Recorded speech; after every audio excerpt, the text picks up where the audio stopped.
যে লাশটা সারা দুনিয়াকে আলোড়িত করছিল, একটা মানুষকে পিটিয়ে হত্যা করার পর লাশের উপর নৃত্য করা, এটা দুনিয়াকে বিশ্ব সভ্যতা শুধু নয়, কোনো সভ্যতা মধ্যেই পড়ে না, সমস্ত সভ্যতাকে হার মানিয়ে তারা এই নৃশংস হত্যাকাণ্ড সেদিন পরিচালনা করেছিল।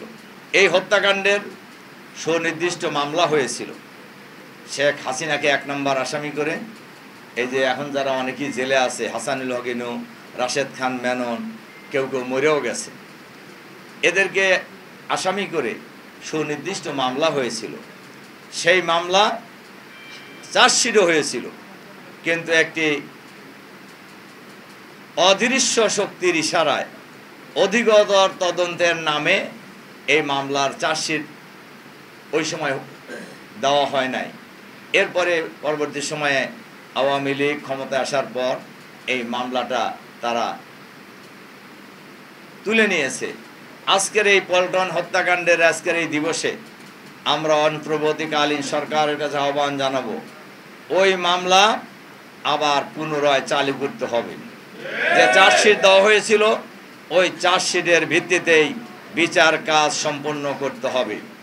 এবং শেখ হাসিনা এই বাংলাদেশে এত অপকর্ম করেছে। আরএফএল অডিটর, বাঁকা হয় না, ফাঁকা হয় না, আর ভাঙা এক কথায় অসম্ভব। এত হত্যাকাণ্ড সংগঠিত করেছে, এত গণহত্যা চালিয়েছে, একবার ফাঁসি দিলে বিচার সঠিক হবে না।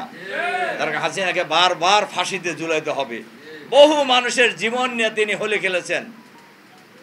জামাত ইসলামীর আমির, সাবেক সফল দুর্নীতিমুক্ত মন্ত্রী মাওলানা মতিউর রহমান নিজামী সহ 11 জন জামাতের শীর্ষ নেতাকে তারা হয় ফাঁসিতে ঝুলিয়ে অথবা জেলখানায় নিষ্ঠুরভাবে হত্যা করেছে।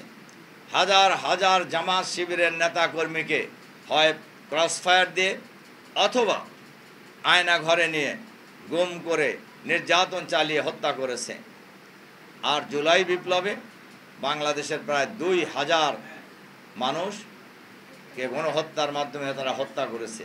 প্রায় 40,000 নারী, পুরুষ, শিশুসহ মানুষকে তারা পঙ্গু করে দিয়েছে, আহত করেছে।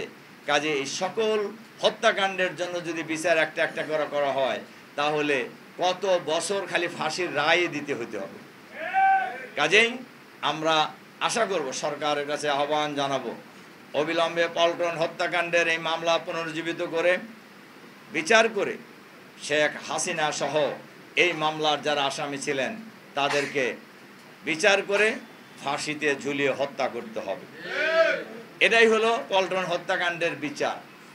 এর বাইরে অন্য কোনো বিচার আমরা এই দেশের মানুষ চিন্তাও করতে পারে না।